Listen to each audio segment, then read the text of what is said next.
Good afternoon, guys. Welcome back to the channel. My name's Ryan and this is Auto Detour, and behind me this is my 2007 Audi S8.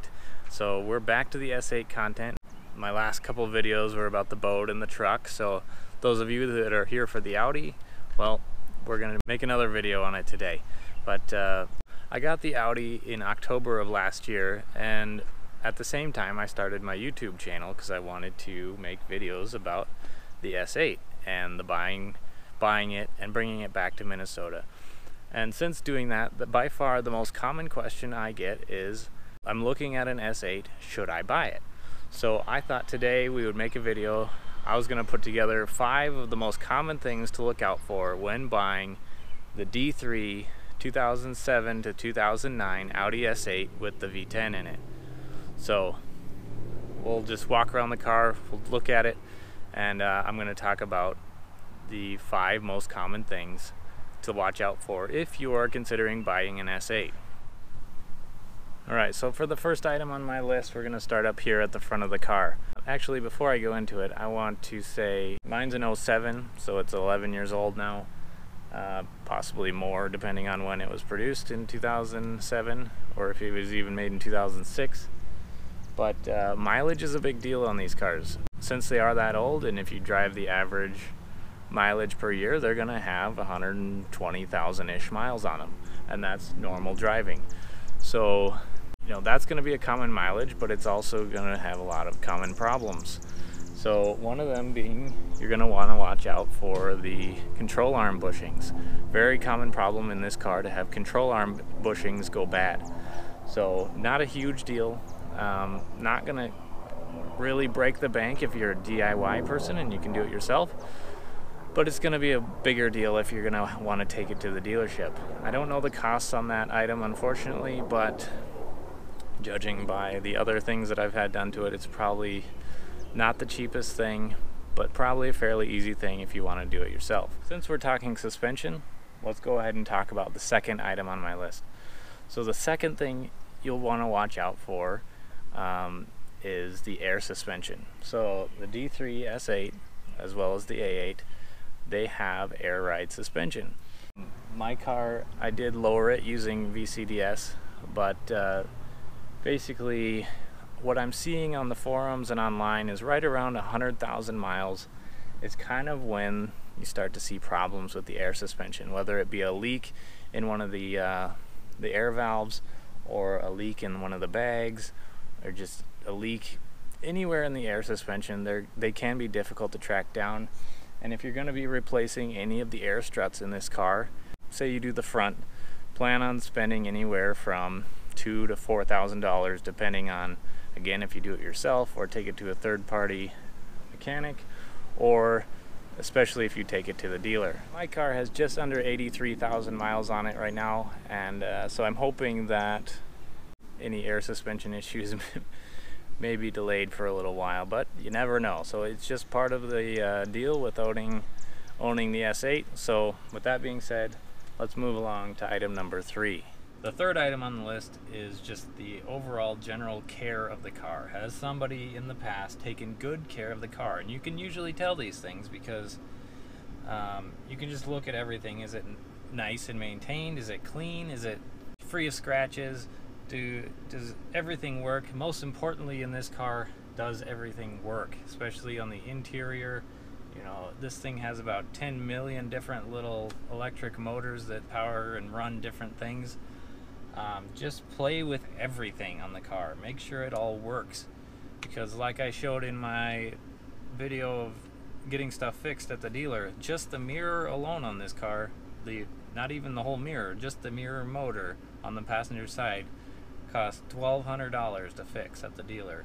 So try not to get too excited about the car that you overlook anything that doesn't work on the inside, because it may seem like a small issue, like, oh, this little piece doesn't work or that little piece doesn't work, and it may be a good chunk of money to get it fixed if it's something you want to fix.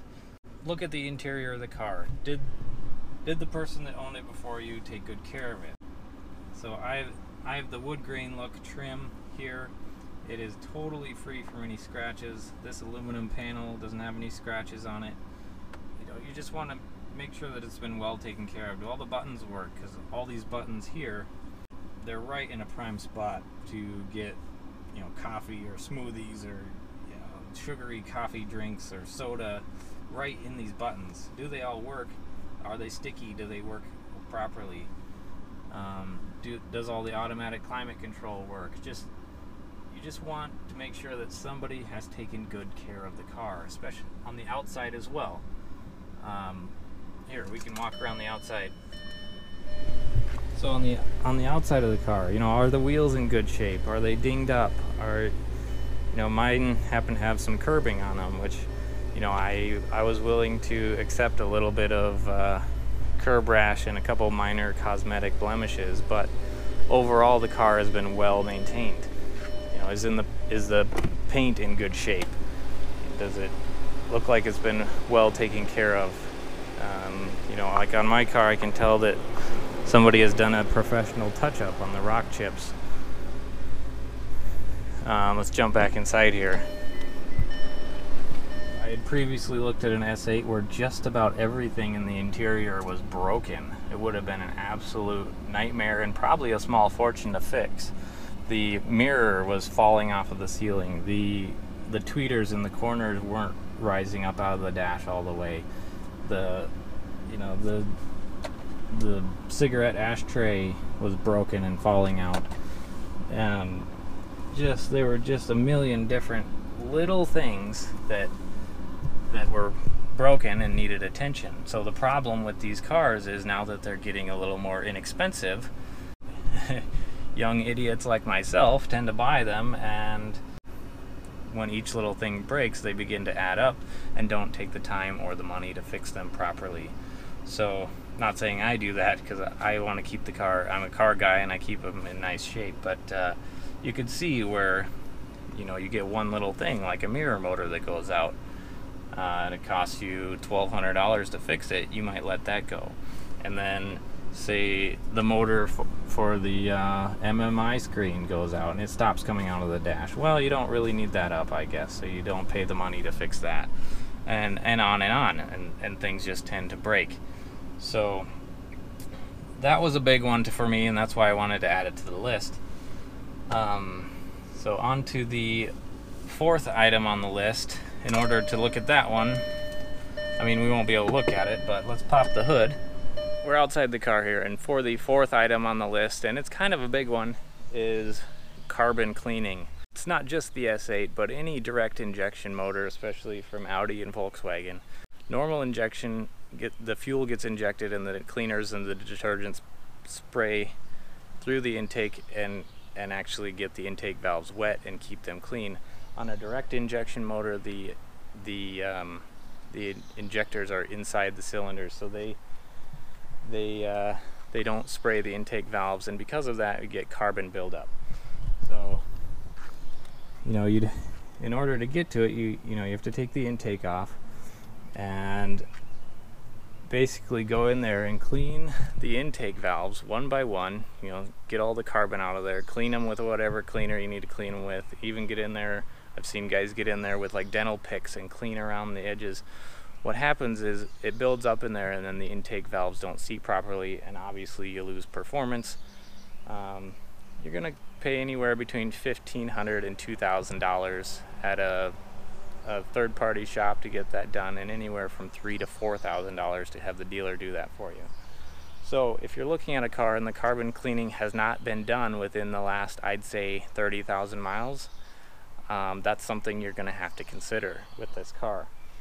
I'm seeing numbers anywhere, guys are saying 40 to 60,000 miles you have to do the carbon cleaning, and you know, it's a big expense, and it's something to consider. If it hasn't been done, it's something you may want to factor into the cost of the car. And for the last and possibly the most important item on the list is maintenance records. Do not buy one of these cars if they have missing maintenance records. You want the majority of the maintenance records to be there, and you want them to be meticulous and thorough, and make sure that every problem that has come up has been addressed, and that should show in the maintenance records.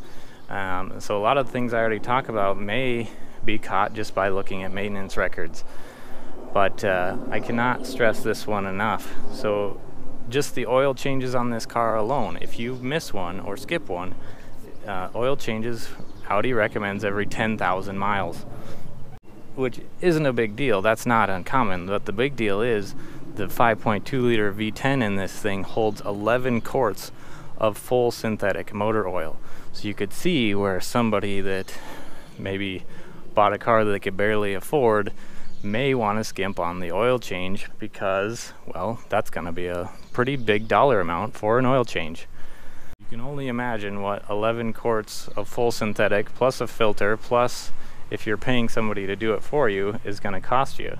You know, it's going to be $200 to $300 probably. And you could see where maybe over the years that might be pushed out a little longer than expected. But just for things like that, just make sure the maintenance records are taken care of, and the brakes have been done, the oil's been done, all the important stuff has been done.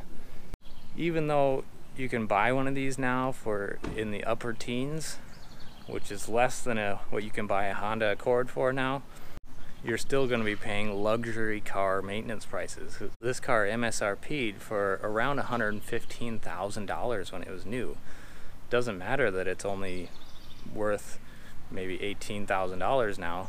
You're still going to be paying those ultra luxury car maintenance costs. So just keep that in mind, that again, it's Honda Accord pricing, but luxury car maintenance costs. So keep that in mind when you're looking at one. I hope this is helpful. Bit of an informative video. If you think I missed anything in this video that seems really important for the D3 S8, feel free to leave it in the comments below to help others out that are possibly looking at buying one, or what they can, if they've already purchased one, what they can expect as far as maintenance goes. Fortunately, mine was very, very well maintained, and I have had to do very little to it.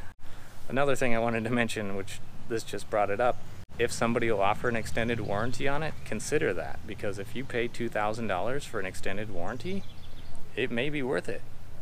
My one visit to the dealer alone would have been worth it. In my case, the person before me bought an extended warranty, and I only had to pay $75 to transfer it to my name, and it's a zero deductible warranty, so that was a no-brainer. So just keep an eye out for that kind of stuff. I don't want to scare any of you guys away from buying the S8. It is absolutely a beautiful car. Just be aware of what it costs to own one. Another cost you may not think about is the cost of insurance. I personally pay $86 a month through USAA insurance, which is more than my wife's Nissan Armada and my truck combined. But you know, one accident on an all aluminum body on this car is probably going to total it, so you want to make sure you have good insurance. I'm just rambling now. If you guys have any questions, or you want to add to my list of things to watch out for on the S8, feel free to leave it in the comment section below. It is Memorial Day weekend. I want to thank everyone that serves in the U.S. military, and I want to also take a moment to just show my deepest appreciation for the people that paid the ultimate sacrifice for our country in current and past years, and for their families as well. So thank you so much for our military families. We appreciate you so much, and I hope you all have a fantastic Memorial Day weekend. We'll talk to you again next time.